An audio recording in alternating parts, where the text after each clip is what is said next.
Magandang umaga po sa ating lahat, mga kapatid. Magandang umaga po, Father. Sinisimulan natin ngayon ang panibagong buwan, ang buwan ng Mayo, ang buwan ng pagdedebosyon sa ating mahal na inang si Maria.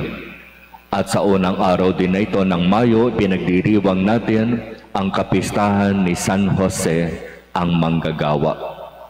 Sa ating ebanghelyo, narinig natin kung papaanong sa paggawa ni Jesus ng magagandang bagay, sa kanyang pangangaral sa sinagoga, halos kinu-question siya ng maraming tao. Saan nakuha ng Jesus na yan ang kanyang karunungan? Di ba anak lang siya ng karpintero?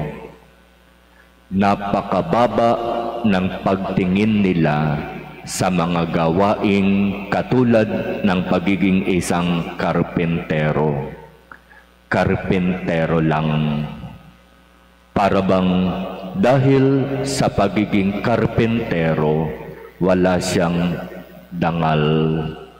Wala siyang karapatang ipantay ang kanyang sarili sa mga may magagandang propesyon. Pero sa ating Panginoong Jesus, itinaas niya ang dangal ng mga manggagawa.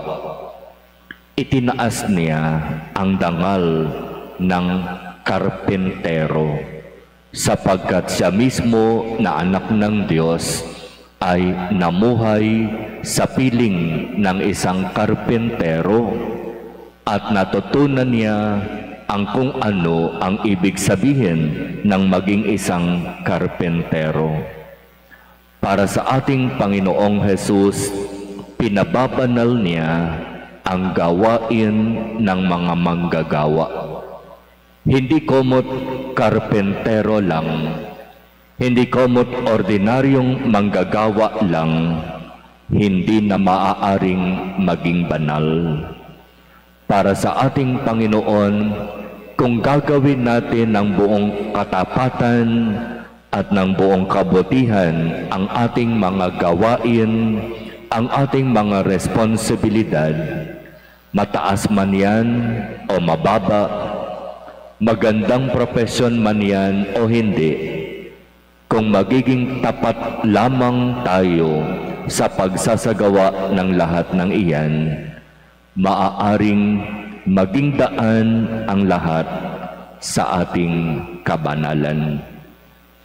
Hindi lamang sa mga may pinag-aralan o sa mga may matataas na propesyon nandoroon ang kabutihan at kabanalan.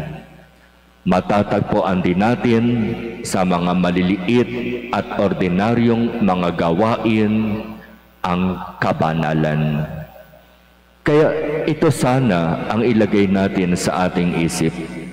Huwag nating ibaba ang dangal ng ibang tao dahil sa kanilang gawain ay parabang sa tingin natin, karpentero lang, tagapaglinis lang at tagapagwalis ng kalsada, janitor lang, mason lang, at kung ano-ano pang mga menial jobs na matatawag.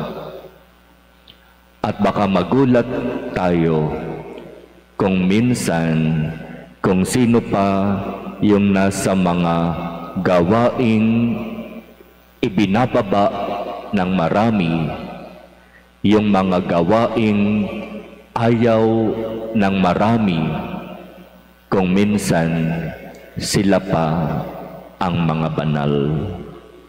Sila pa ang mas gumagawa ng mabuti.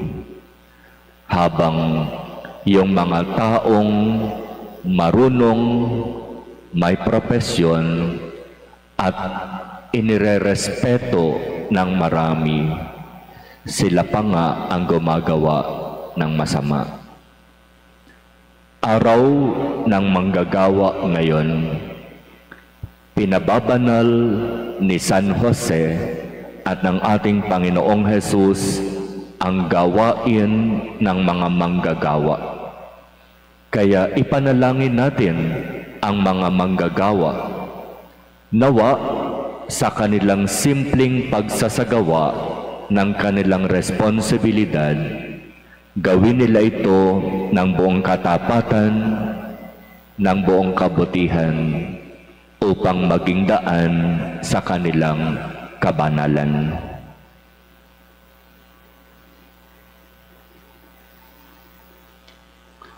Amen.